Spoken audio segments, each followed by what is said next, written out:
Any questions from homework or about anything else?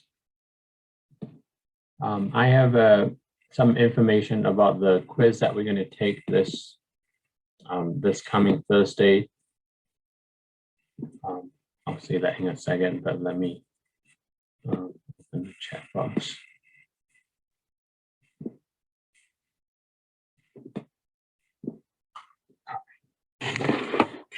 So for this Thursday, I hope you can all hear me. Trying to get myself organized here, always last minute. So just a couple of quick announcements. On Thursday, we're going to have a quiz 4. Quiz 4, it's going to cover some material from 7.4.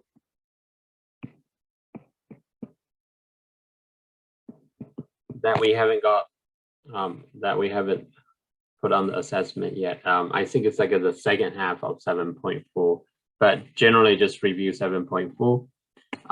We'll cover 7.8, improper integrals, which we're going to finish up today. And also 11.1, which it's about limits. Hopefully we're going to get to 11.1 today. If not, we're definitely going to get to it on Wednesday. So that's the quiz it's going to cover. And then not the following week, but a week after that. So in about, I guess, 3 weeks, we're going to have an exam. Oh, and also before I forget, on July the 5th, which is a Monday, a week from today, we don't have class. And then that week, we don't have any quiz or exams. It's the following week that we have exam. Any questions, any comments on those announcements?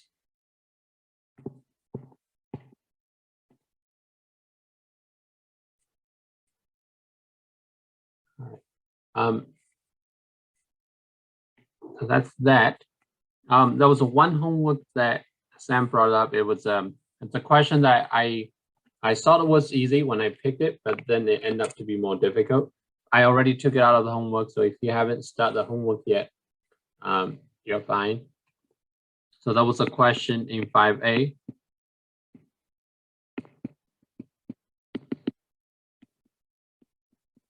That looks something like integrating some constant, some number here, and then divide by x cubed minus another number, dx. This problem, you end up have to completing the square, which more work, more complexity, more complex in general. So I already taken out. So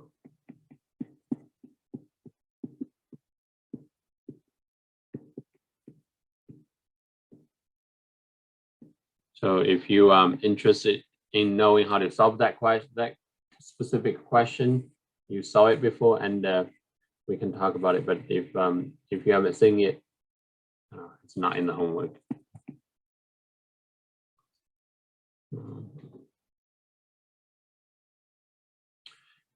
And that was like a final exam question. Okay, good. I'm glad you tried. Yep, excellent. Yeah, so I took it out already. So yeah, it just takes a lot of effort because the basic idea is the same. It just at some point when you end up with integrating some constant over, let's say, x squared plus 2x minus plus 9 or something like that, 3x dx, you're going to have to complete the square for this part.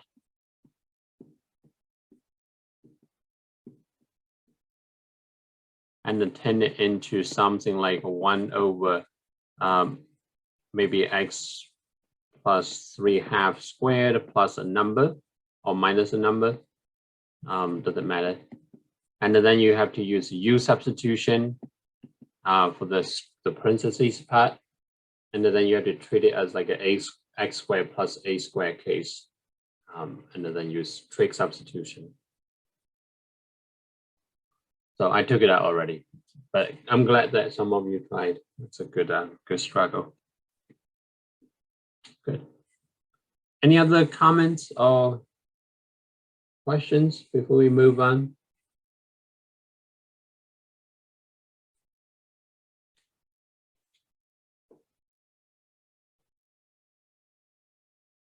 All right. Comments or questions? So in that case, I am going to continue with what I didn't finish last time, with 7.8 improper integrals. Continued.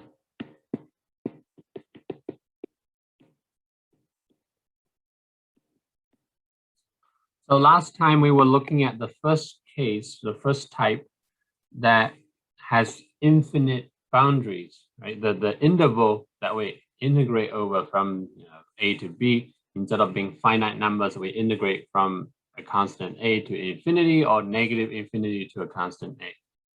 So that's type 1,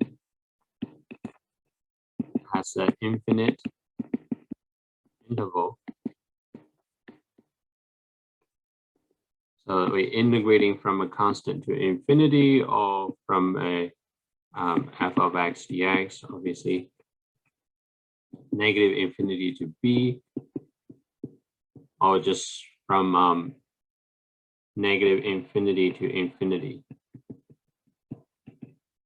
So those were the cases that we were looking at.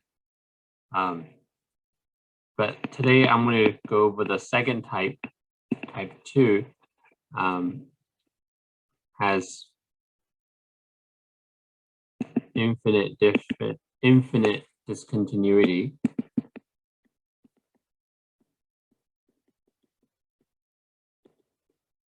At a given x value. So the function. So the example would be, let's just say, for example, we're integrating from 3 to 5, let's say -5 to +5 of 1 over x dx, for example. Right. This specific example, if we just look at the function 1 over x, 1 over x looks like this.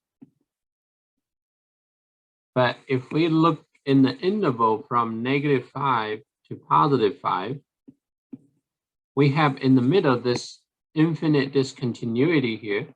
So we're looking for this area, but if you pay attention, like near the left side of the y-axis, it goes to negative infinity. But near the right side of the y-axis, it goes to positive infinity, right? So you kind of have this region that goes to infinity vertically instead of horizontally. Has a discontinuity here. So this is a discontinuity. So we have to be very careful with this type of questions. Before I move on to talk about how to integrate this specific example, let me write down a few definitions from the book. So definition. The first one is, if f of x is continuous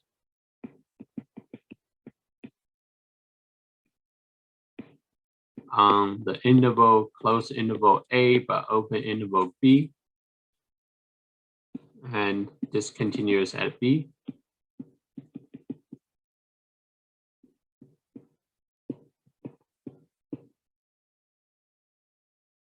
then if we try to integrate from A to B f of x dx, we have to be careful because the interval, the function is continuous here, but then at B, you're going to have a discontinuity.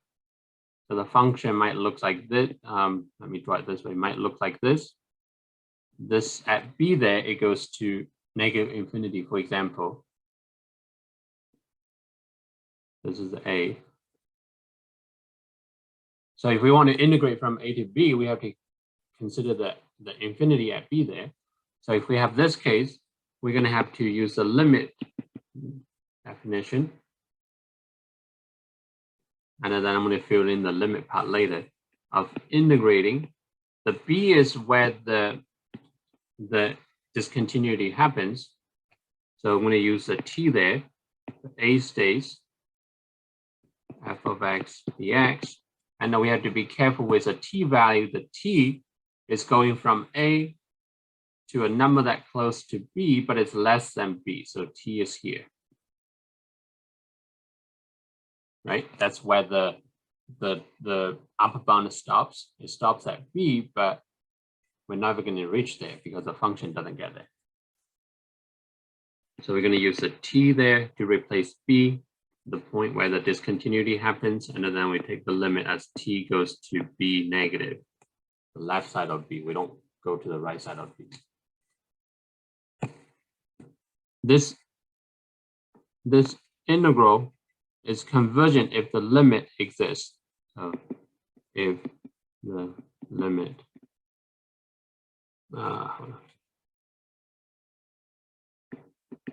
if the limit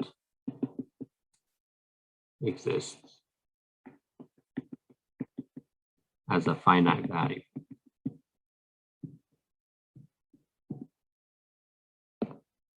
Of course, if the limit doesn't exist as a finite value, we're going to see the integral is divergent, just like before. So the second definition is that if f of x is continuous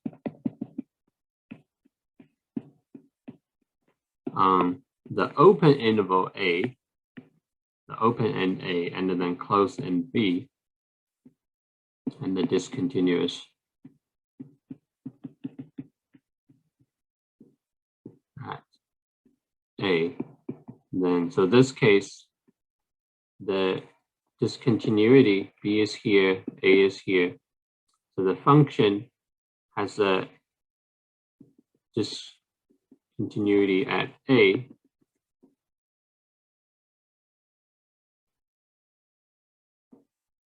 and the B is just a normal point, but A is a discontinuity. Then if we're integrating from A to B, f of x dx, and then we have to be careful with the left bound, the boundary on the left, the lower bound. And we're going to use the limit again, but the A, we're going to replace it with T. B stays f of x dx. And then the T will be approaching A. So this is where the T is, right? T is infinitely close to A, not exactly A. And then the T value will be always on the right side of A, not the left side. So limit will be T goes to A positive, the right side of A. Again, provided that the limit exists.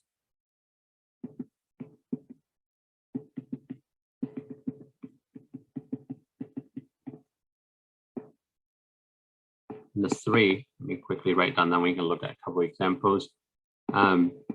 If f of x is discontinuous at C, where C is between A and B,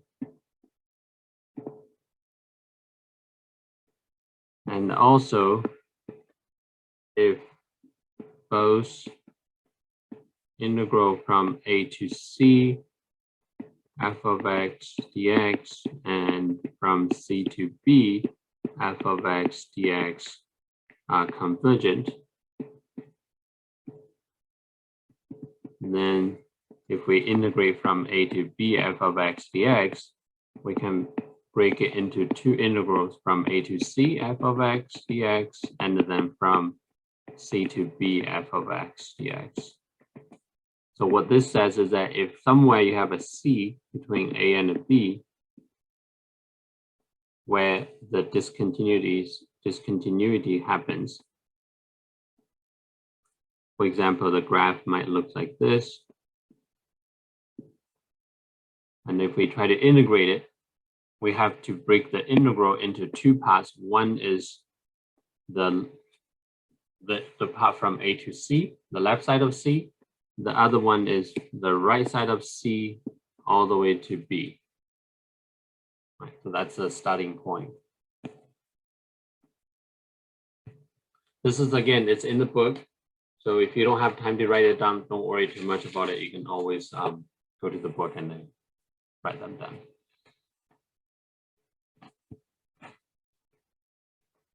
It probably doesn't make much sense to you, but let's look at some examples. The first example I have is that we're integrating, so this is the example, we're integrating from 0 to 3, 1 over square root of 3 minus x dx.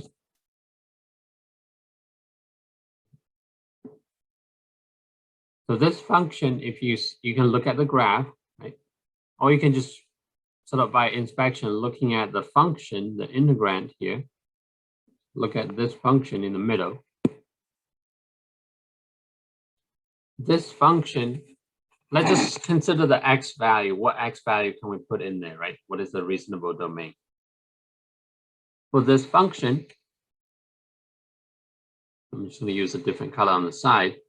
So for 1 over square root of 3 minus x, the 3 minus x is in the square root. If we only work with real numbers, so we want 3 minus x to be greater or equal to 0, right? Because of the square root. But then because it's in the denominator, so we cannot have a 0 there, we also want square root of 3 minus x is not equal to 0 because of the fraction. So if we put those together, we basically want, therefore, we want 3 minus x to be only greater than 0. Right? If x is equal to 3, 3 minus x equals 0, then we have 1 over 0, which is not okay. If 3 minus x is less than 0, then we take a square root of a negative number, which is not okay. So we only want the 3 minus x to be greater than 0, which if you solve for x from here, so that's a 3 greater than x, or you can write as x less than 3. So that's a valid x values that you can put into that, the 1 over square root of 3 minus x function. So this is sort of the domain. So the function, we only consider whatever the graph look like, we only consider 3 is here. We're only gonna consider the function that's to the left side of 3. And then you probably wonder what happens near 3. Well, near 3, that's a vertical asymptote because as x getting close to 3, the denominator is getting smaller because 3 minus x is smaller, and the whole value is getting bigger. So that's what the graph look like. But we only want the part, the x value that we are considering, it's only to the left side of 3. That's sort of the close look at the function itself. Therefore, so just based on the graph of this, you can graph it directly. So therefore we know, so x equals 3 is a discontinuity.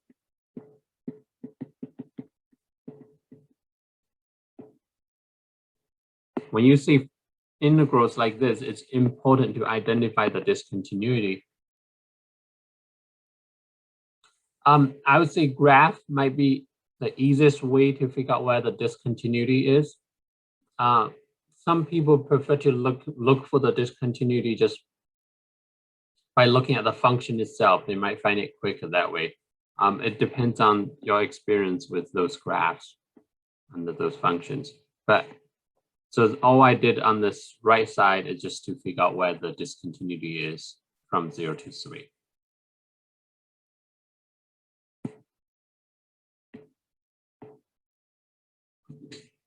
So that means when we want to integrate, we have to be very careful about this upper bound because that's where the discontinuity is, right? The function never gets to 3, it only approaches to 3. So from here, we integrate 0 to 3, 1 over square root of 3 minus x dx. We're going to write it using the definition. The upper bound of the 3 is the discontinuity. That's the first case, right? When you have b is the discontinuity. So we're going to use the limit to find the integral. So limit t goes to 3 left side of 3 negative.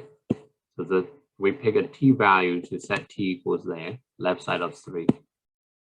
And then we integrate from 0 to t, 1 over square root of 3 minus x dx. So that's just using the definition, first part, to rewrite the integral using limits and a t. And then the rest is following what we did before. So we're going to integrate, find the integral there, and then we take the limit. So let's carry the limit with us every step. If we try to integrate this, the antiderivative, we got to be careful. So let me see, we're going to use u-substitution. So we're going to let u equals 3 minus x, du equals minus dx. So dx equals minus du. And then I'm going to put in there, so that becomes integrating 0 to t, 1 over u square root u, negative du. Right? And I'm going to bring the negative outside because I don't like to have a negative in the integral. So I'm going to bring it outside. And I can, in fact, bring it all the way to the very front of the limit. Any constants doesn't get involved in the limit process, if you remember from the beginning of the summer term. Right, so I'm going to bring the negative all the way to the front. So we've got negative limit t goes to 3 negative, and I'm integrating from 0 to t, 1 over square root of u. I can write that as u to the negative 1/2 du. The negative is already outside, and that's giving me negative limit t goes to 3 negative. And then now we find the antiderivative of u to the negative half. That's a u to the positive half by adding 1 to the exponent. Divide by half, that's multiplied by 2. So the 2 is 1 over 1/2, right? That's dividing by the new exponent. So that's a 2. And evaluate it from x equals 0 to x equals t. Let's continue with this process. Again, I'm going to bring the 2 outside because the limit doesn't change when we evaluate with the constant there. So I get negative 2 limit t goes to 3 negative of u to the half, but evaluate it from x equals t to x equals 0. So I'm going to replace the u there. So that's a 3 minus x, evaluate it from x equals 0 to x equals t.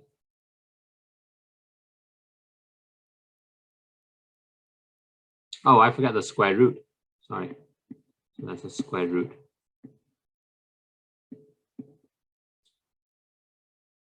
And the next step, I'm going to plug in the lower and the upper bounds. That's negative 2 limit t goes to 3 negative. Putting t there, so square root of 3 minus t, minus putting 0 there, just square root of 3 minus 0, just square root of 3.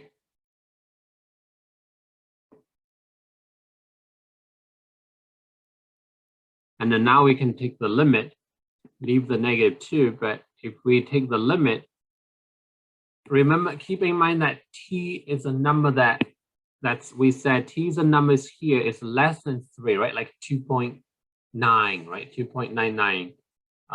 You know, you can get really close to 3, but it's always going to be less. So assuming, suppose that t is like a 2.999, you know, it's repeating. So if you take a 3 minus a number that's slightly less than 3, there's a really small number. So we get square root of very tiny number close to 0 minus the other one, just square root of 3. nothing changes. And this very tiny number, as t goes to 3 from the left side, that tiny number is going to go to 0.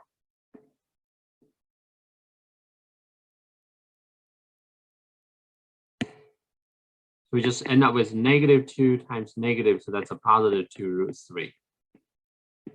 We end up with a finite number.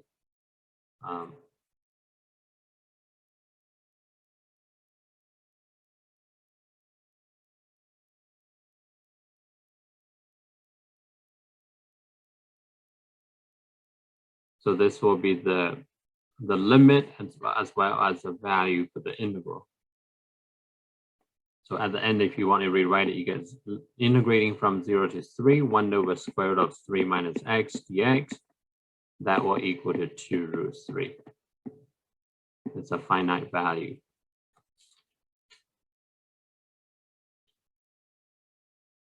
I know you can also see the integral, the improper integral here is convergent.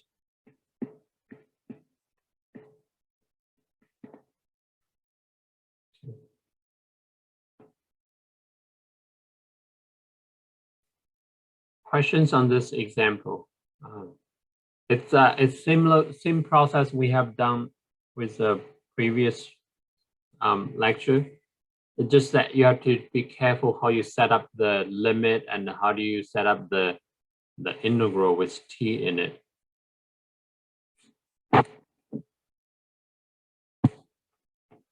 T is always replacing the value where the discontinuity happens.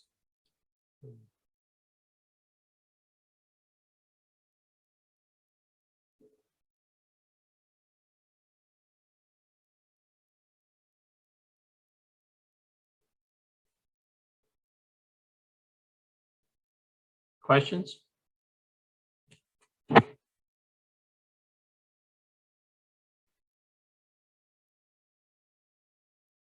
All right, if you don't have questions, I'm going to move on to the next example.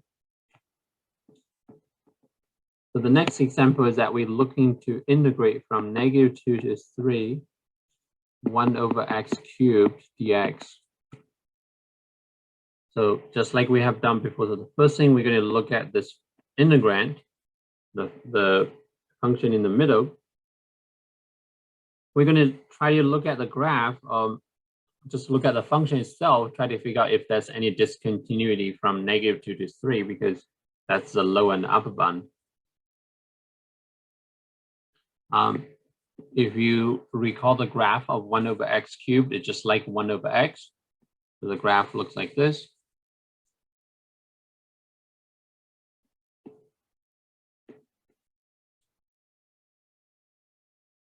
And the 0 is where the discontinuity is. So we're looking from -2 to 3, but 0 is the discontinuity right here. Right. So the first thing we're going to do is we're going to take this integral, we're going to break it into two parts, two integrals. So the first part is from -2 to 0, 1 over x cubed dx. The second integral is from 0 to 3, 1 over x cubed dx. And we're going to see if each one of them is convergent.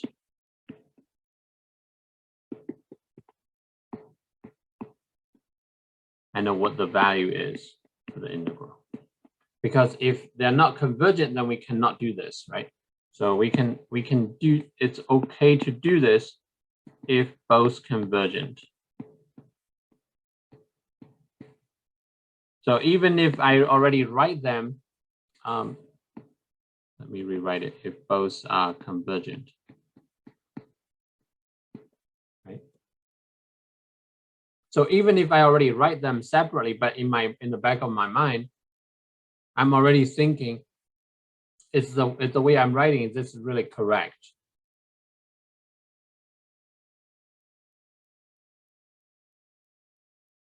Right, so just be careful. Even if you write them down as two separate integrals, doesn't mean they're actually going to work. So here's a question from Chris. How did you know the discontinuity? So depends. I use a combination of graphs. So I know the 1 over x cubed the graph just looks like a 1 over x squared. So this is a 1 over x cubed. Right at x equals 0 here, the y-axis, there's a vertical asymptote. So I know that the vertical asymptote is a discontinuity. Another way you can look at it is you just look at the function 1 over x cubed. You ask, what is the value I cannot put in there? Right? The value that cannot put in there is x equals 0. I cannot put 0 in the denominator, so that immediately tells me that x equals 0 is the discontinuity.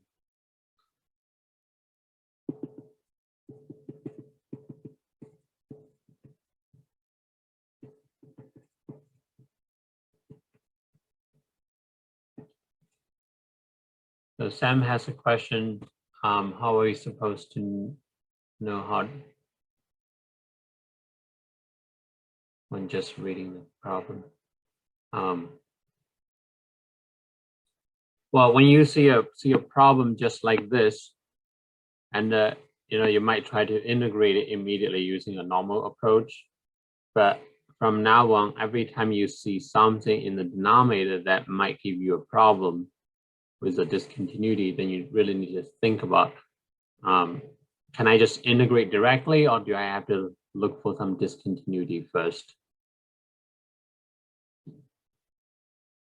So generally, it's a good idea to check, see if there's any, just quick glance, right? And just look for discontinuity immediately.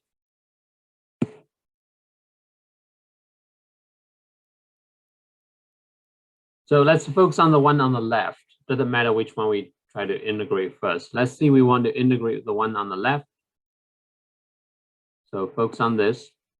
From -2 to 0, 1 over x cubed dx. Well, just by looking at this part, we're basically looking at this part of the function, right? We already know that there's a discontinuity at 0. So 0 is a discontinuity. So we're going to have to use the limit definition to try to find the value from this integral. So that will become limit t goes to 0 from the left side, integrating -2 to t, 1 over x cubed dx. And if we continue, so that's a limit t going to 0 negative. Here we can just try to integrate, find the antiderivative directly. So 1 over x cubed, that's x to the -3. So that's give me x to the -2, 1 divided by -2. Evaluate it from -2 to t. I'm going to bring the 1 over -2 outside, so that's a -1/2 limit t going to 0 negative. And then I just have x to the -2. I'm going to write that as a 1 over x squared, evaluate from -2 to t, to make it easier for later. So that becomes -1/2 stays, limit stays, t going to 0 negative. So I got 1 over t squared minus 1 over -2 squared. That's a 1/4. It doesn't really make much difference here, but let's just keep it there. So that's a -1/2 limit t going to 0 negative, 1 over t squared minus 1/4. Now here you have to think when we take the limit next.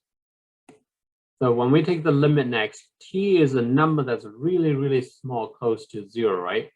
And if we put a really, really small number close to 0 and we square that small number, if you remember, a square of a very tiny number should be small, right? So we end up with -1/2. Let me just erase this. So when we take the limit of this part,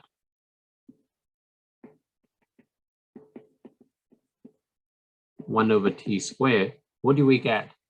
We get 1 over a tiny number negative squared. It's still a very small number, 1 over a very small number. And if we get 1 over a very small number, that should be a very large, you know, when you take a 1 divided by a very, very small number, you end up with something very big, right? So that goes to positive infinity.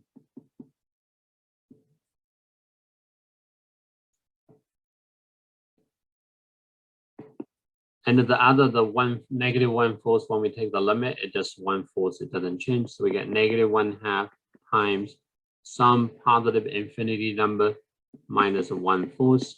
Well, because we have infinity here, so obviously that's not going to be a finite number, so just going to be negative infinity. So not a finite number.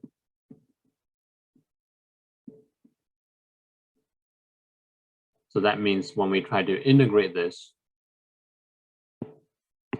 integral we try to find, we cannot find it.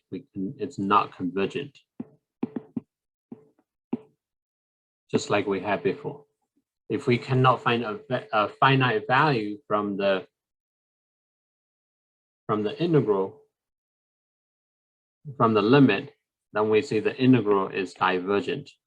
But we want it to be convergent in order to find the integral that was given. Well, it's not convergent, it's divergent. So the process we did at the very beginning to write them separately. So this process here, doesn't work. It's not valid. So we cannot find the integral. So therefore,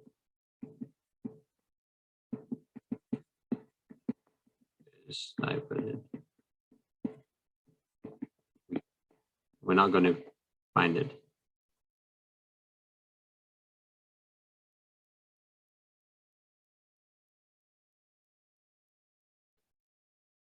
We cannot use what we know, the definition, to find it.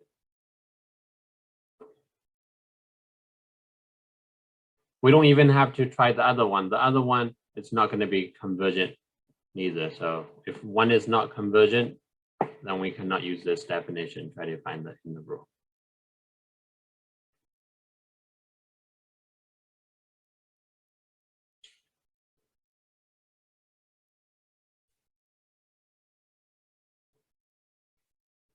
Any questions on this? Any questions?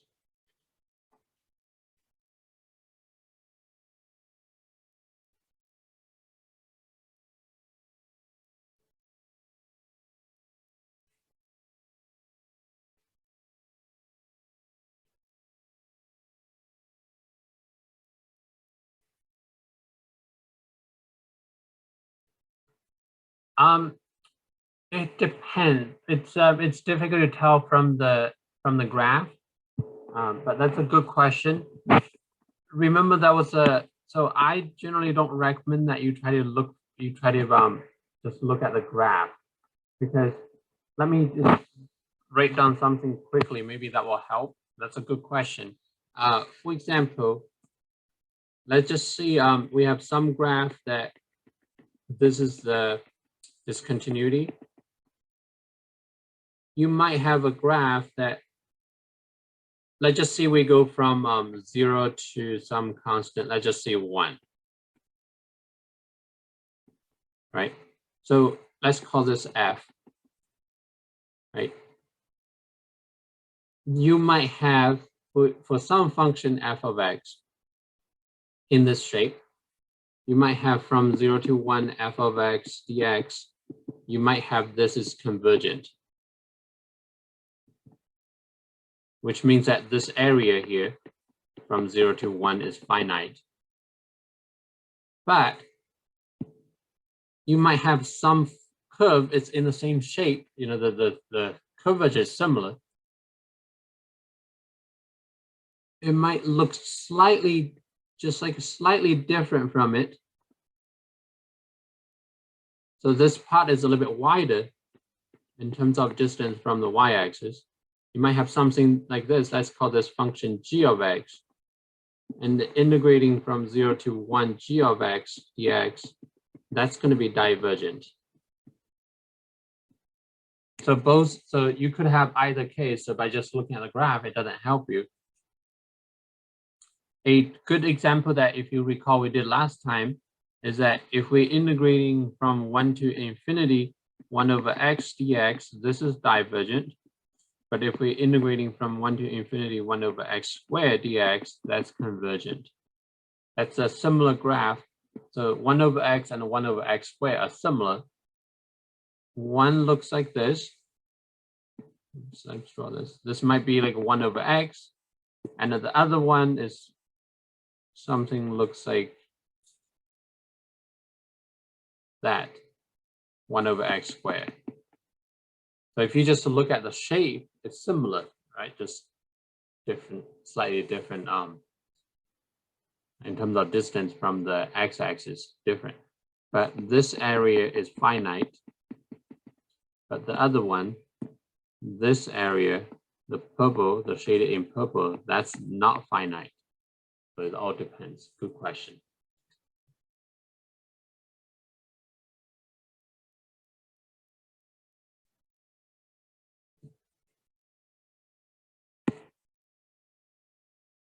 All right, any other questions on this part? So if you have problem like this, like the second type that we work on today, again, when you see it, just kind of immediately think about, okay, is there a obvious discontinuity in the graph? If there is, you have to try to use a definition using limits and then the t variable to rewrite the integral and then go from there.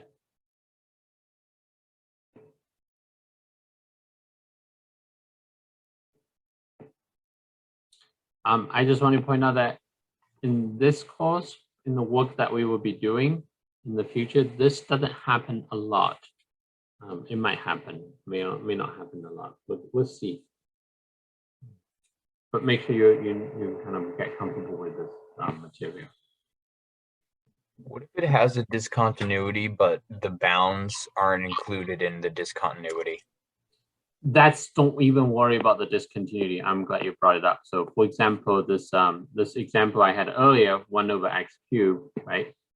That one looking from -2 to 3, but what if we're just integrating from 1 to 3, 1 over x cubed dx, right? Don't even worry about the discontinuity when you have this, because the part that we're integrating, we're looking from 1 to 3. It's a continuous curve. So we just integrate with, just integrate directly, plug in values. That's just using the fundamental theorem of calculus part 2, right? So this part is continuous in that given interval.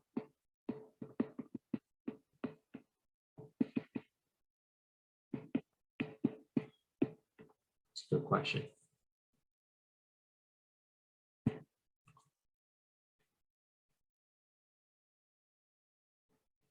All right, so those questions are good.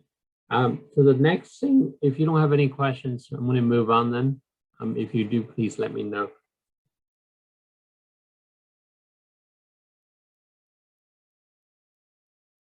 The next part is related to this. It's called comparison test.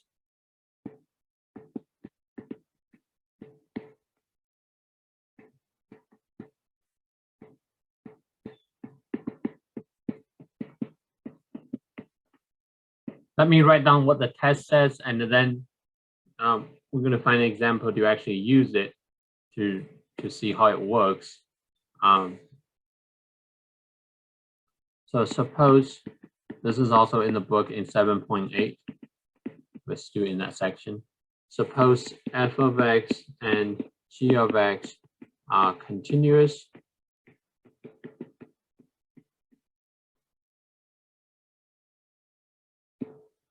With f of x greater or equal to g of x greater or equal to 0 for all x greater than or equal to a, just some constant a. So a diagram would be, let's just say this is a for x greater than or equal to a, the f function, So this says maybe this is the f of x, and then the g function, I'm using a different color here. So g function is always going to be between 0 and that f of x. So it could be like this, but it doesn't matter what it is, it's always going to be between the x-axis and the f of x. So this is g of x. Right. So if those are if this is the condition, then we can make two conclusions. A, if f of x is integral a to infinity dx is convergent, then integral a to infinity g of x dx is also convergent.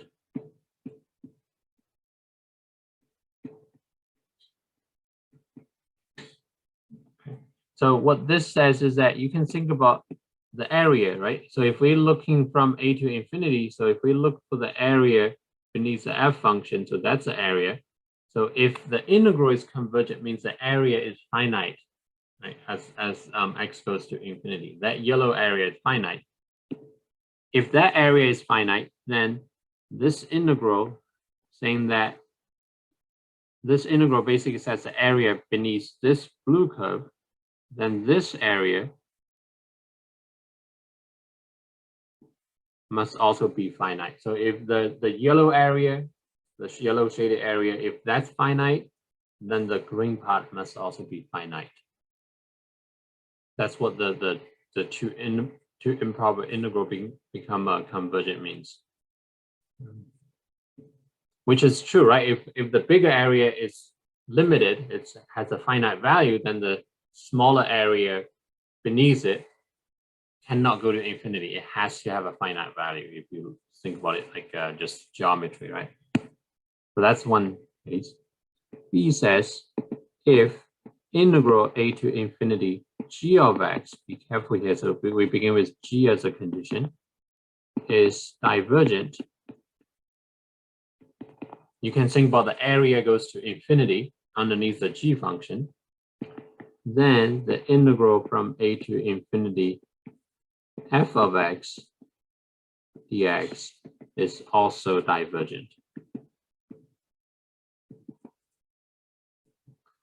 So like I said a few seconds ago, so if the smaller area, the green area, is unlimited, it goes to infinity. That's basically what the divergence sort of means, right? If that's the case, then the yellow area has to go to infinity as well. It's impossible for the bigger area to be finite, but then the smaller area to be infinite, right? It just doesn't make sense. So that's this comparison test. Any questions about it? And then the next part is that I have a couple examples that we're going to use them. I always try to think about comparison tests. I know if you can either memorize it, like, in terms of convergent, integral f of x dx is convergent, then the integral of g of x dx is also convergent. You can think about the integrals being convergent, or you can think about the area being finite.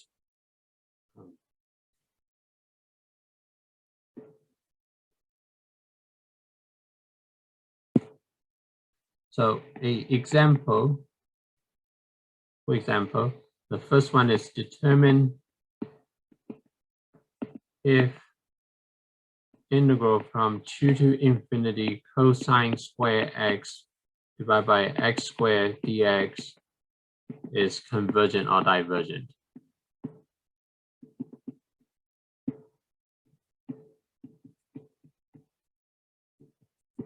You might try to integrate this using limit. It might not be easy when you try to integrate that. Try to find out whether that's convergent or divergent. It's just not that easy. So what I'm going to do is I'm going to draw a diagram first. So whatever this function is, this is a cosine square x over x squared. And we want to know if this area going from 2 to infinity, we want to know if that area is finite or infinite, right? We want to know the integral if it's convergent or divergent. So here's, I know it's not easy to integrate this given function, to find the value for this integral. So what I'm going to do is I'm going to just look at the cosine square x. So if we consider the numerator, cosine square x, we know that cosine x is going to be from 1 to -1, right? That's just definition of cosine. We know the value, the output, the range is always going to be from -1 to 1. Could you do integration by parts? It's tricky because you have a cosine square there in the numerator. So that will make it a little bit challenging there.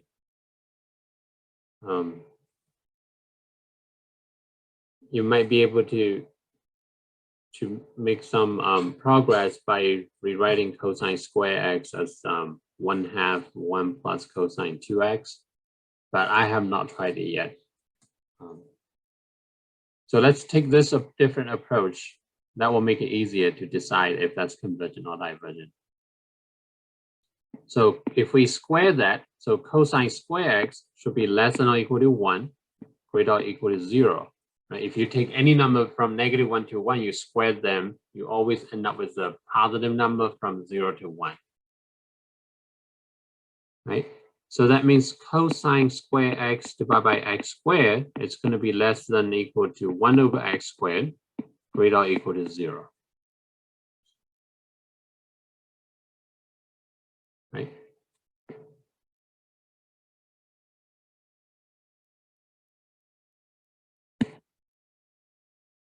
We want to know if this integral is convergent or divergent. I don't want to find it directly from there. So what I'm going to do, I'm going to use the fact that this integrand, this cosine square x over x squared, is less than or equal to x squared. So I can think about this as like a g of x, this is like a f of x, right? So I'm basically trying to find the area beneath g of x by using the f of x to see if that's to see if the area is finite or infinite. So integral from 2 to infinity cosine square x x squared dx, that is going to be less than or equal to integral from 2 to infinity of 1 over x squared dx. The reason I'm picking this part, this one is easier to find than the one on the left. And if this one give me a, if this integral is, if this integral is convergent, then the one on the left will be convergent as well, because that's what the first part says, right? If f of x integrating from a to infinity is convergent, then g of x from a to infinity will be convergent as well.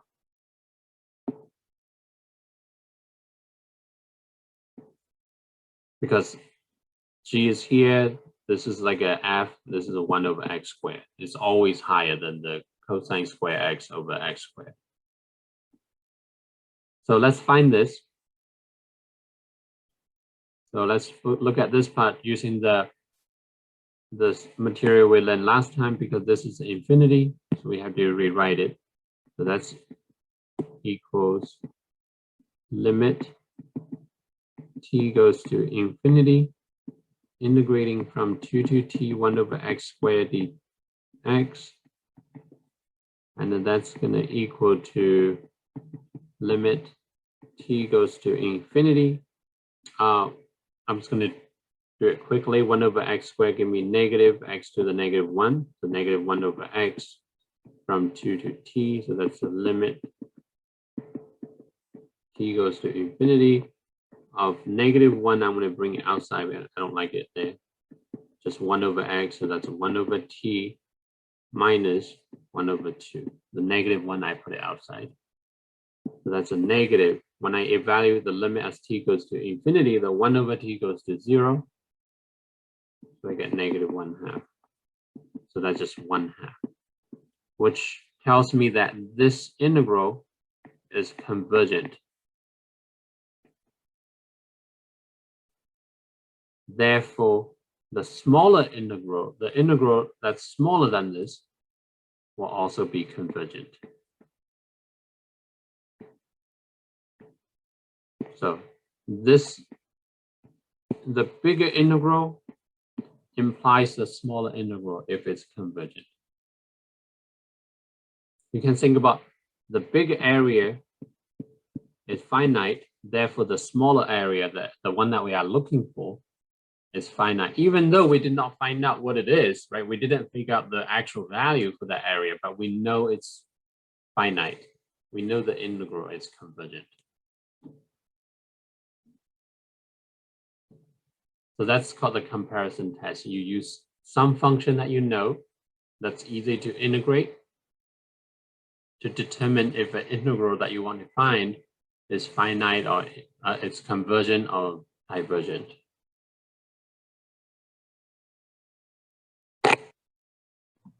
Why did we do 1 over x squared? It's just 1 over x squared is easy to, 1 over x squared is a function greater than or equal to cosine square x divided by x squared, right? And that function is easy to integrate for x from 2 to infinity. And that function, just, you know, people done it over time, figure out that that function, that integral is convergent. So we use that. Obviously, you probably think, you know, why don't we just, since x is from 2 to infinity, why don't we just use a 1 as the function, right, for f? Well, the problem with 1 is that if we say, I'm going to erase this because I don't want it to confuse you. If we say integral from 2 to infinity cosine square x over x squared dx, that's going to be less than integral from 1 to infinity, sorry, from 2 to infinity of 1 dx, right? Because that, in this interval 2 to infinity, the cosine square x divided by x squared is always going to be less than 1. Well, the problem is that when you try to find this integral, this one, it's always going to go to infinity, right? So it tells me that this is a divergent. Basically means the area is going to infinity. So what that says is this part, this function we choose, the function we choose to be 1, it doesn't tell me anything about the function on the left. It just means that this function we chose, so let me redraw this, maybe the diagram will help. So I picked the function to be 1. This function, the area always goes to infinity, right? But it doesn't tell me, so this area is infinite because the integral is divergent. It doesn't tell me anything about this part. This is a cosine square x over x squared. It doesn't tell me if this part is finite area or convergent. It doesn't say anything about that small area. So that function we picked to be 1, it's not a good choice. Because if f, so basically saying that if integral f of x dx is divergent, we don't know. We cannot draw a conclusion on the function that's less, on the integral from a to infinity of g of x. We cannot draw the conclusion. So this pick, not helpful.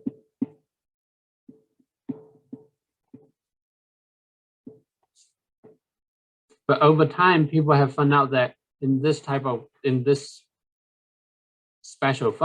function, this example, it's better to pick 1 over x squared, because 1 over x squared is still higher than the function given.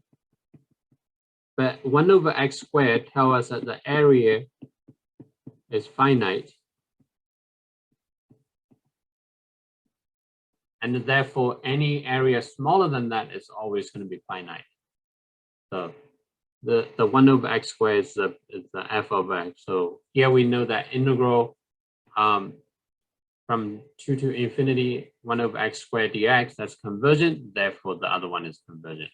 But if we had, like earlier, this example, so this is divergent, we cannot conclude the lower part, the smaller integral is divergent. So cannot conclude 2 to infinity cosine square x squared dx is divergent or convergent. It's inconclusive if we pick the function to be 1. So if you want to, in the future, if you want to use comparison tests, you kind of have to be sort of smart with what you pick to be the function. There are a lot of choices, but some of them are inconclusive. Good question, Tim.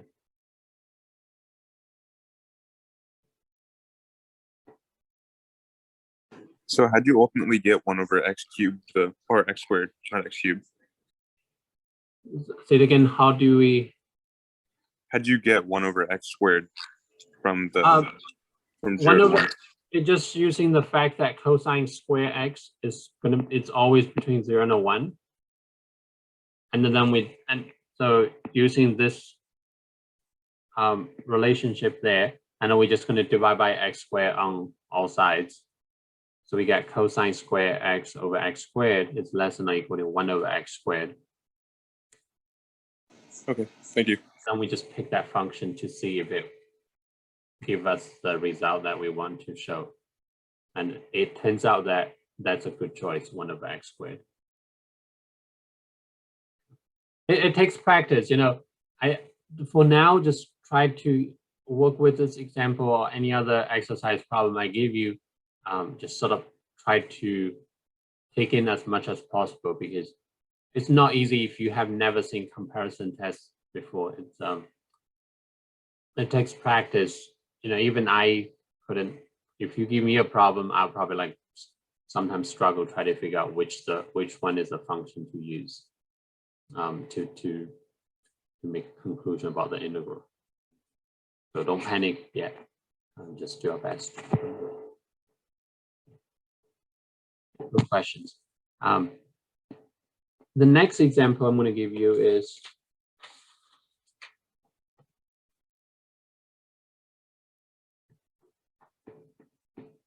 we're integrating from 1 to infinity of 1 plus e to the x over x dx, and then we want to know, is this integral convergent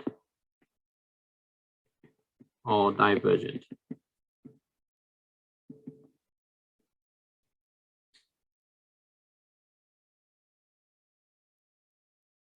Right. So you probably wonder, we basically want to figure out a function that this function is less than or equal to, and then greater than or equal to, right? We're either going to use this one or we're going to use this one. Depends which one. One of them will give us a conclusion, hopefully. Right. So here, there's a lot of functions that's bigger, so you can pick like, you know, maybe 10 plus e to the x over x, but still it's not going to help much when we try to integrate, because the difficulty level is similar. But you might wonder, can we pick like a 2 e to the x? You could try to do that, and then I don't think it's going to change it too much in terms of the integration process. Let's see, Daniel says e to the x. You mean like this? For smaller, excellent. E to the x for smaller.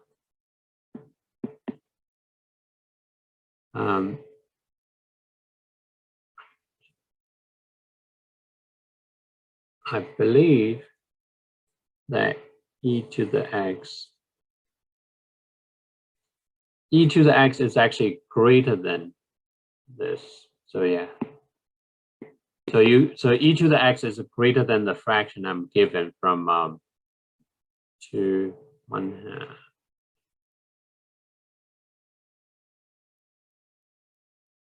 Yeah. Just double check. Yes. So you can use graphs. So e to the x is greater than this 1 plus e to the x over x. That function is okay, but let's see if it's going to help us, right? So we want to know the integral from 1 to infinity of this function in the middle. So if we use the function on the right, so if we have integral, so let me write. So we know that integral 1 to infinity 1 plus e to the x over x dx, that's going to be less than integral 1 to infinity e to the x dx. Here we can integrate directly after we're using the limit. So that's a limit t goes to infinity.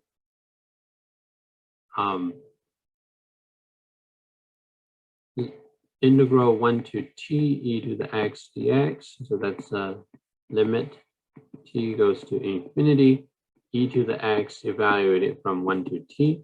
So that's a limit t goes to infinity, e to the t minus e to the first power. And if we evaluate this at the infinity, we get e to the infinity, right? Which is infinity. So the problem is that the limit goes to infinity. That tells us that this integral that we picked to compare with the one that we want, this part is divergent. So we cannot conclude whether the smaller one is divergent or convergent. We don't know, just doesn't give us enough information.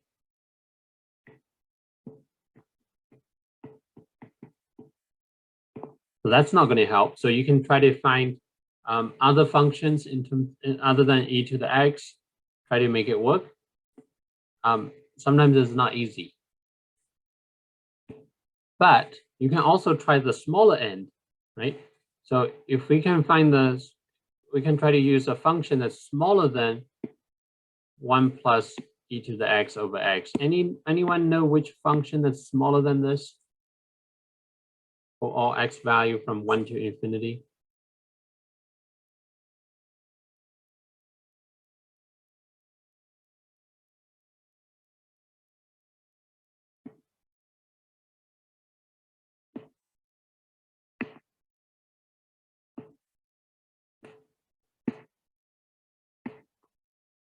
Now let's look at this. Let's look at the numerator. So we know 1 over x, excellent, right? So 1 over x is the one that we're going to use. But I want to quickly show you how to get there. So if you think about e to the x, right? E to the x has a graph that looks like this. From 1 to infinity is always going to be positive, right? Greater than 0. So e to the x is greater than 0. Or x is greater than 1, right? Then 1 plus e to the x is always going to be greater than 1. Therefore, if we divide by x from both sides, so 1 plus e to the x over x is always going to be greater than 1 over x. So Chris is right. So 1 over x is a good function to pick that's less than the one that's given. So we're going to use that one, 1 over x. So here we know integral from 1 to infinity 1 over x dx, which is less than or equal to integral 1 to infinity 1 plus e to the x over x dx. And we're interested in this part, but let's focus on the one on the left,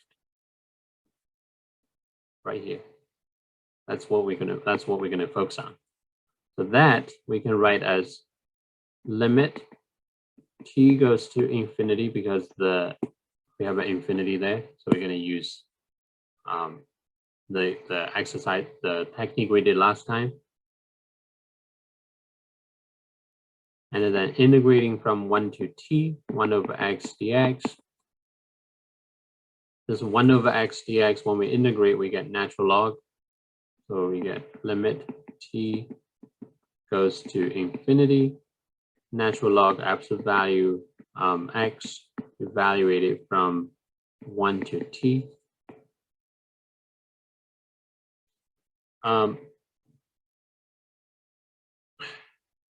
So how we pick those, you kind of have to, so Sam, I know it's confusing. So here you have to kind of pick functions sort of like a trial and error, right? But when you pick a function, you try to make it work. It takes experience to pick the right function. For example, if I'm just looking at this, right? I'm looking at this function in the middle. So I'm thinking, okay, e to the x has a range, greater than 0 or greater than e from 1 to infinity. So e to the x is greater than 0.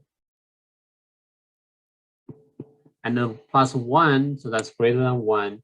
And then divide by x, I don't know, it's still a positive number, right? So then you kind of have to think, okay, which function do I pick that's going to be greater than the function given for all x values? And also, which function do I pick that's going to be less than all the y values of the given function? Here's the 1 plus e to the x over x. It's difficult, it takes practice, but I think eventually you're going to get there. So we basically want to pick a function above it, and then maybe use that function, try to conclude on the area. Or we can try to find the area below and then try to use its area to draw the conclusion. So that's what I'm trying to do here. Generally speaking, if you have multiple parts in the numerator and the denominator, you kind of try to eliminate one of them. That will help. That usually help to give you a function, whether it's bigger or smaller. So here the trick is to look at the numerator. You get 2 parts, 1 plus e to the x. You know that e to the x is always greater than 0. Right, so that's what I did here. So that means if we add 1 to it, so that's always greater than 1. And then I'm going to divide by x, so I get, 1 over x is always less than 1 plus e to the x over x. I don't know if it helps, but I'm going to try it, right? That's what I'm trying to do here. I have another example. So after this one, I'm going to show you one more example. Hopefully that helps, at least just a bit.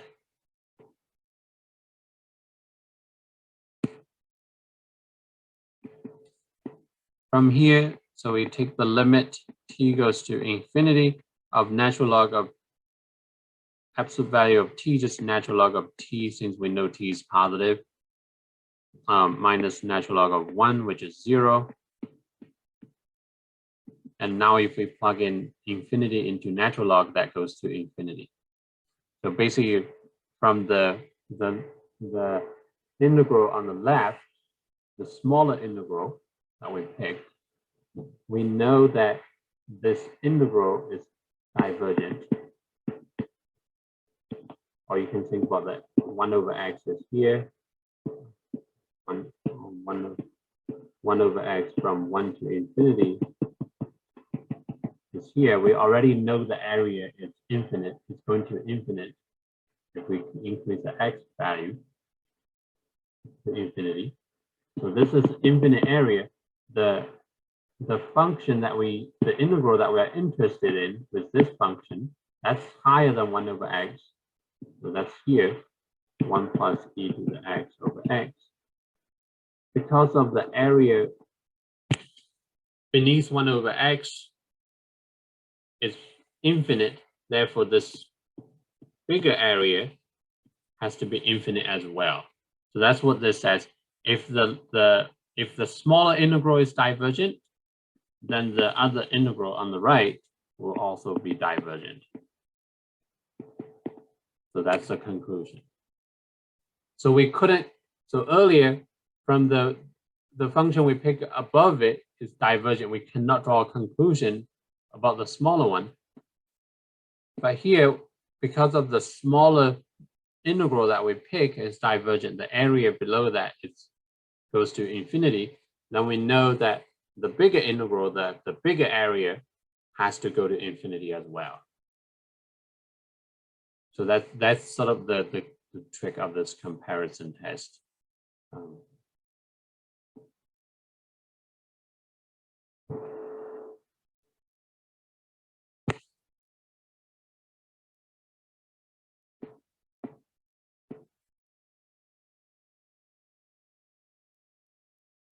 So like I said before, if this concept itself is confusing, try to think for the area.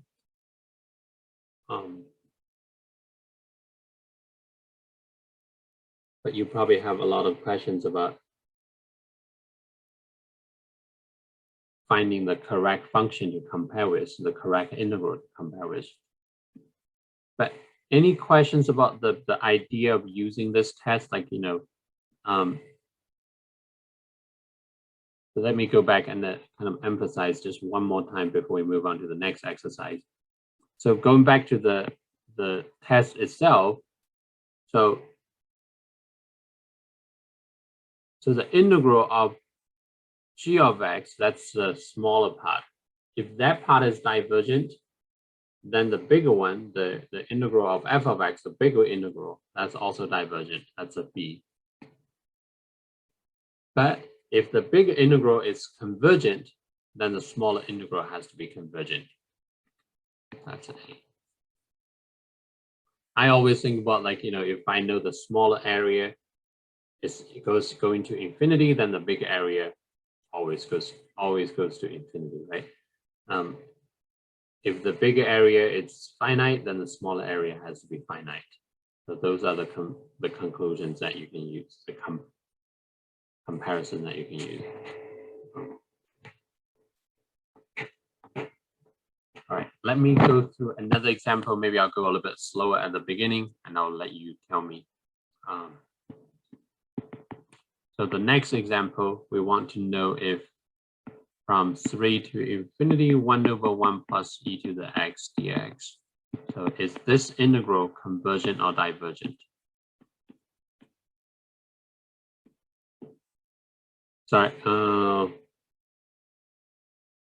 over x plus e to the x.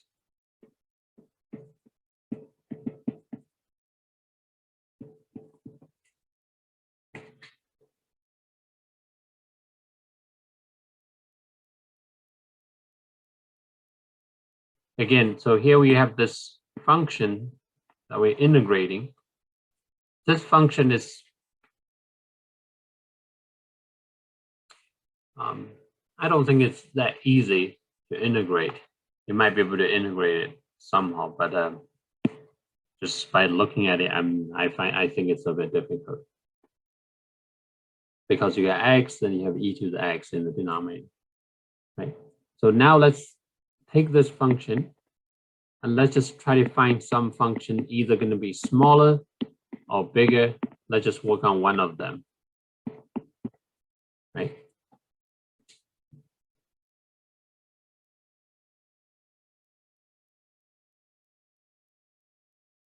In this example, if you look at the pattern, you got 1 over x plus e to the x.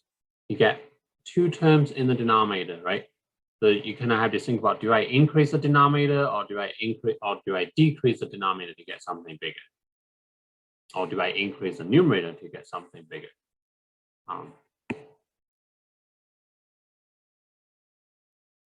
And keep in mind that the x is from 3 to infinity. So e to the x has a graph, looks like this. But if you only look at from 3 to infinity, you get a pretty big number there. That's a e cubed, which is a large number. And then the x function looks like this. You only look at from 3 to infinity. So this number is 3. Both are positive in the denominator. And as x increases, each of these two parts will increase.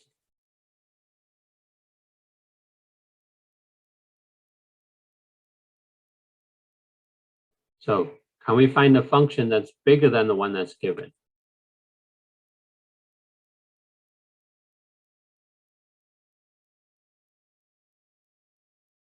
the different choices that you can pick, a lot of functions that you could pick, but let's pick the one that seemed to be obvious. 2x.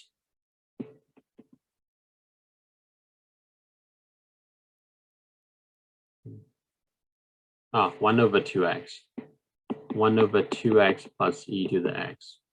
I think that one is actually less. Because if you double the x part in the denominator, so if you increase some part in the denominator, the overall value is getting smaller. So this one is actually less. But I don't think it's easier to integrate. So when we try to integrate it, it's about the same difficulty level as the one that's given. So not easier to integrate. It's about the same difficulty level. So that's not going to help. 1 over x.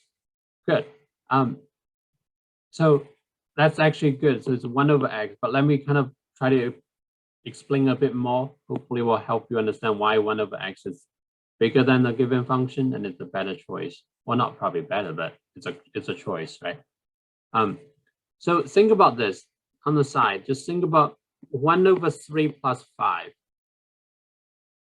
The denominator has a 3 and a 5. If we drop one of them, 1 over 3, which one is bigger? The one on the left or the right?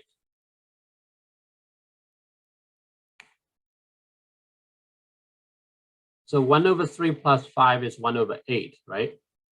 And the 1 over 3 is less than 8. If you decrease the denominator, the overall value gets bigger. Excellent. So that's big, right? Good. So that's the idea. If you have multiple positive parts in the denominator, they're adding together, you drop one, the overall value is getting bigger. So the denominator gets smaller, the value gets bigger. Right? So 1 over x is a choice. Or we could pick, so we drop the e to the x. But then you said, can we just drop the x? We get 1 over e to the x. Yes, both function will be greater than the one that's given, because we drop one part of the denominator, make the fraction value goes bigger, right? So just like 1 over 3 plus 5 is less than 1/3, 1 over 3 plus 5 is also less than 1 over 5. Obviously, there's like other values, right? It's less than 1/4, is less than 1/2, all of those, a lot. Anyway, so that's the idea. So there are a lot of options, but let's just pick the one that seems to be obvious, see if it helps. Right? So the left side, the function doesn't help. Let's try with this right side, see if we can make a conclusion. So let's take the 1 over x, for example. So here we know that 1 over x plus e to the x is less than or equal to 1 over x, because the denominator gets smaller. The fraction gets bigger. That means integrating from 3 to infinity, 1 over x plus e to the x dx is going to be less than the integral from 3 to infinity, 1 over x dx. Right? And I'm not going to do this. I think I have done it a couple of times already. If we have something from 3 to infinity, or 1 to infinity, 2 to infinity, or 1 over x dx, I think we had it somewhere. Yes, right here. No, that's x squared. I don't know. Somewhere we did it earlier, maybe last time. So if we have this, I'm just going to skip the work. I hope it's okay. So this part we know is divergent. If you don't believe me, you can, wait, I just did that earlier. Yeah, right here. Sorry, I was looking for it. So if we have something like this, we know the integral is going to be divergent. Right? So if the bigger area is infinite, or the bigger integral is divergent, we cannot conclude about the smaller integral being divergent or convergent. So function we picked, 1 over x, doesn't help us at all.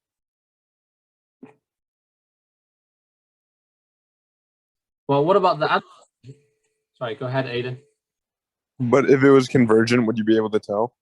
Exactly. If the big integral is convergent, then the smaller integral has to be convergent. Awesome. Yeah, like I said, try to think about the integral being convergent or divergent, associate them with the area being finite or infinite. So divergent is sort of, so this is like, so just think about area underneath the function is infinite. So if the big area is infinite, we don't know anything about the smaller area, right? It's just showing that the bigger cap is goes to infinity. We don't know anything below about the area below. Yeah. Good question. Comment really. And so that doesn't work. So this part doesn't really help. Let's try the other one. We have two functions that's bigger. So let's try 1 over x plus e to the x is less than or equal to 1 over e to the x. Again, the denominator gets smaller, the overall value gets bigger. So that means we're comparing integral 3 to infinity 1 over x plus e to the x dx with, we know this is definitely less than integral 3 to infinity 1 over e to the x dx. So let's work on this part. I don't think we've done anything for this yet. So this is equal to limit t goes to infinity, integrating from 3 to t. 1 over e to the x, I'm going to write as e to the negative x dx. Find the antiderivative. So that's the limit t goes to infinity of e to the negative x. When I integrate it, I still get e to the negative x, but with a negative sign in front of it, right? So that's going from 3 to t. You can use u-substitution. So use u-sub with u equals negative x. So if you call this u and then do the u-substitution, you should end up with this antiderivative. And from there, that becomes limit t goes to infinity of negative. I'm going to put it outside. The negative is there. And then I have just e to the negative x. So that's e to the negative t minus e to the negative 3. And then we take the limit of this. And then the negative stays. I'm going to rewrite the e to the negative t. So that's the limit t going to infinity of 1 over e to the t minus 1 over e cubed. And to keep in mind that e to the t is in the denominator, right? T goes to infinity. So if t goes to infinity, this part is going towards infinity. So e to the t will be e to the infinity, right? Which is infinity. Well, going towards infinity. And the 1 over infinity is 0, right? So let me note that. Note e to the t going to infinity as t goes to infinity. And then 1 over e to the t will be going to 1 over infinity, which is approaching to 0. This term goes to 0. That means we can just drop it when we take the limit. Overall, we end up with a negative. Negative become positive. 1 over e cubed, which is a finite number.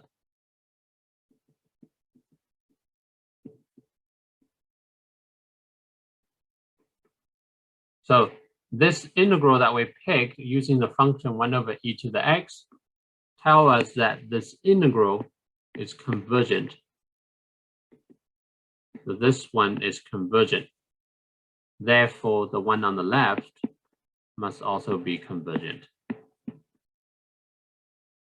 Because if we think about the integral being convergent, we think about it as area being finite. The area beneath the curve is finite. Therefore, the area for the function that's the integral the area less than that has to be finite as well. So this is a very good example because it shows you, depends on the function you pick. Some of them it's inconclusive, right? You cannot draw a conclusion. It's not like you did anything wrong. It's just that the function you picked doesn't help you to make a conclusion about the integral that's given. So you have to kind of like try other possibilities. Maybe you have to pick another function that's bigger than the function given, or you have to use a function that's smaller than the functions given to try to draw a conclusion. So here, like we said, earlier, it's a little bit difficult it's a little bit difficult to pick a function less than the one that's given. In fact, 1 over e to the x plus e to the x, or 1 over 2e to the x, this function is less than, but it's going to be inconclusive if you carry out all the parts. So maybe maybe I don't want to confuse it too much. So maybe just let me use that. For example, 1 over 2e to the x is going to be less than or equal to 1 over x plus e to the x. I know that because, since, maybe I should write more, then I'll stop. Since e to the x is going to be greater than or equal to x for all x value from 3 to infinity,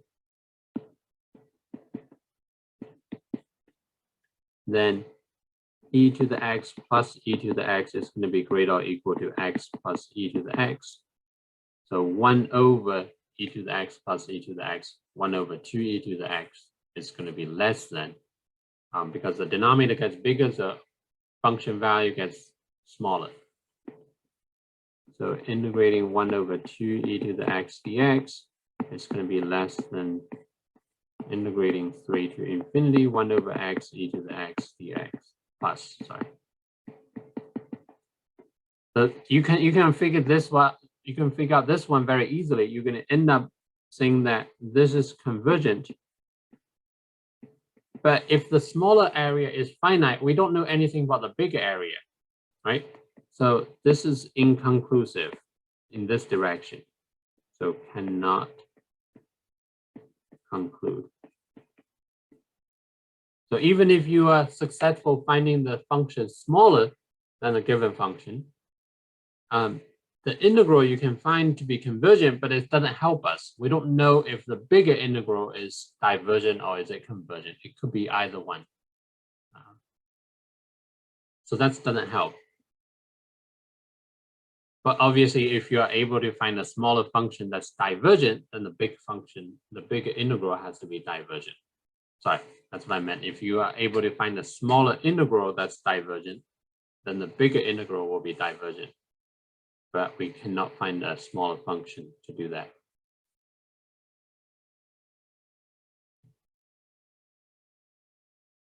Any questions on this?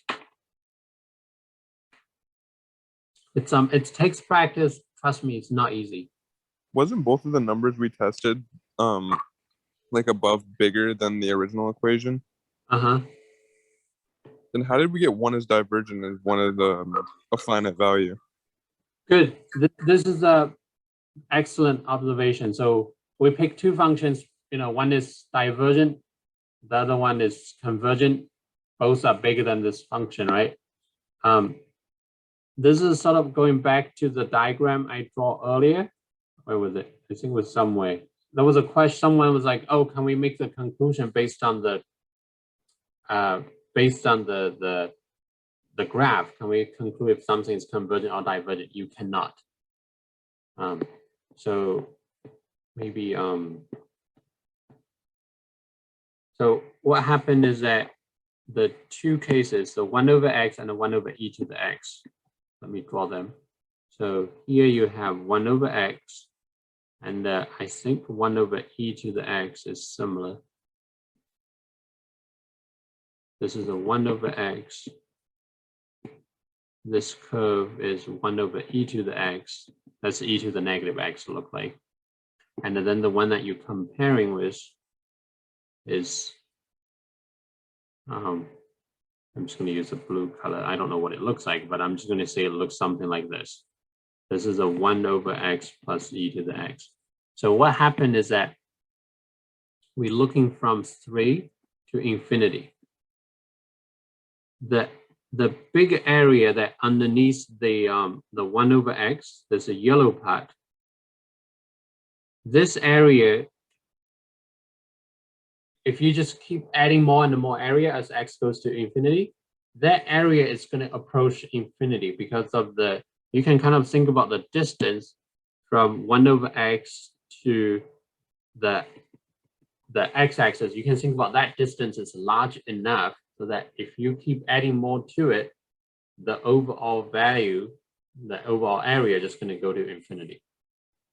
But with the e to the x, the 1 over e to the x, even though they have similar shape, but the vertical distance is so small that as you adding more area to it, as x increases, you're adding more to it, the increment is small enough that overall value don't go to infinity, actually approach to a number.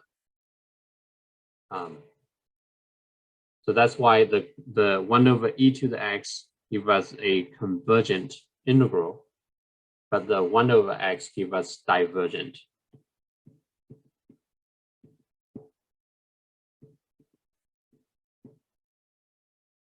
I know it's hard to kind of get your head around this, but try to think about this. I'm trying to think the best example. Try to think about, like 1/2 plus 1/4 plus 1/8 plus 1/16.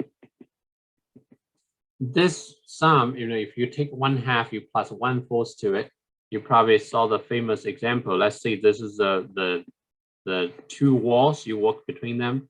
You take half of the distance each step. So the first step, you cover half of it. And then the next step, you cover half of the remaining. You only took 1/4. And then the next step, you took 1/8, half of the remaining, which is 1/8 of the total. And then you continue this, you only took half of that distance each time, but you're never gonna go past that wall, right? You're always gonna end up like right in front of the wall because you only took half of the distance remaining. So if you keep going, eventually you're gonna walk right in front of the wall, but you never pass the wall. So this series is what we call a convergent. That's kind of like adding the area beneath 1 over e to the x. But if you say, oh, what if I take 1/2 and then I'm going to add 1/3 and then add 1/4 and 1/5 and so on. So you basically, again, you have this wall. If you take half of that distance to get there, but then the next step, you take 1/3 of the overall distance. 1/3 is about this much. So I'm going to draw it here. So this is about 1/3 of the distance. It's going to take there. And then you take 1/4, which is half of the half. So you're probably going to end up with here. And then you take 1/5 of the total distance between the walls. I don't know if maybe it's here. And then you keep doing that. Eventually this overall distance is going to go to infinity. That's just the way it is.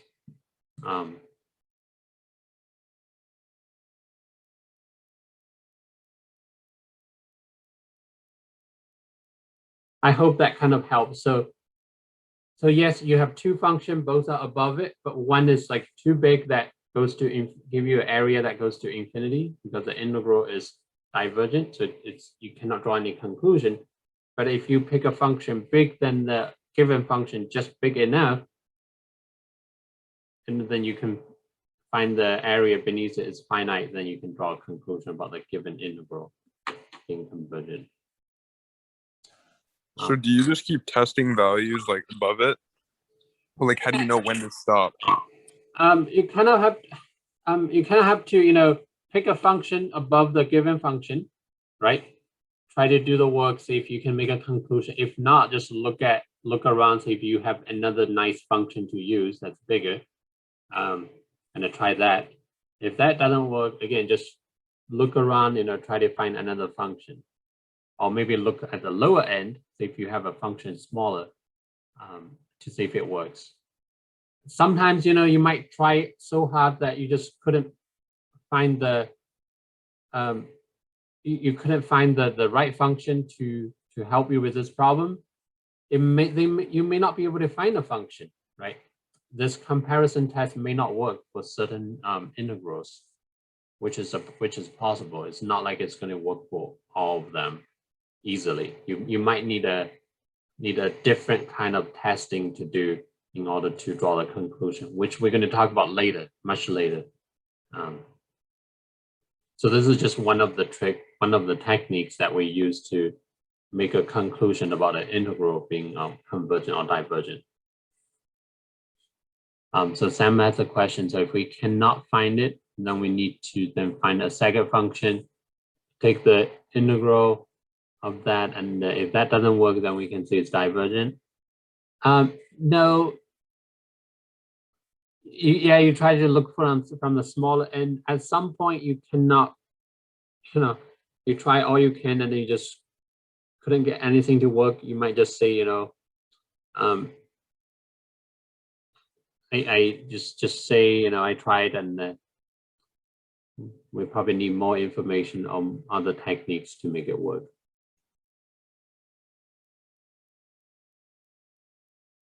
Okay.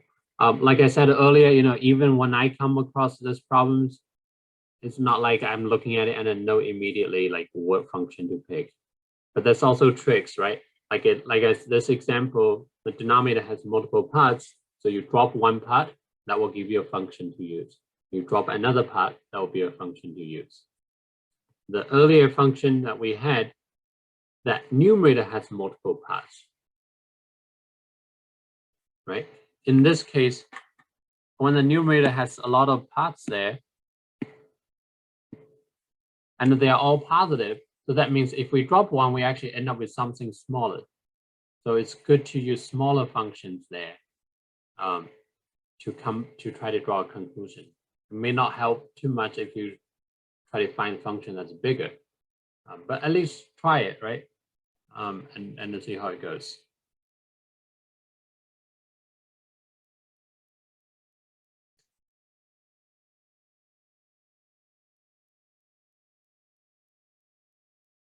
All right, any other questions?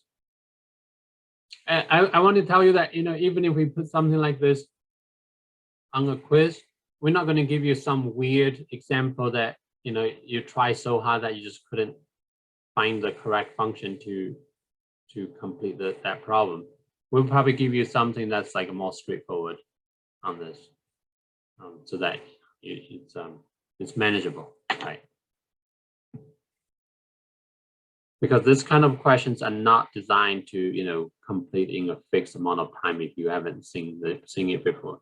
It probably takes a lot of trials, needs more time. So I wouldn't worry too much about it, but on the homework, definitely try your best. Any questions any other questions? Just one last super fast question. Is it like, I don't know how to word this. Like, do you want to test the higher or lower function first, or is it just by looking at the problem, like you're saying? I don't think that's a way to decide like whether to test the lower or the higher function immediately. You kind of just, look at the given function and then try to figure out whether you can come up with a lower function easily or the higher function easily, or maybe both, right? Or be lucky if you can get all the functions that's higher and the lower, then you can just try one of them one by one. That would be nice. Okay, thank you. Yep, good questions. So you're kind of just saying like you're supposed to look at the function and then think about like a easier function that's close to it, Exactly. and then determine if it's bigger or smaller. Exactly. Okay. And it's a lot of trial and error. Just do your best. That's all I'm saying. In a practice, right? More practice, the more comfortable you are with this type of questions. I'll give you some exercise problem to work on probably tomorrow, but you're going to have a few days. All right. On that note, I'm going to let you go if you don't have any questions. I'll see you guys on Wednesday. Take care.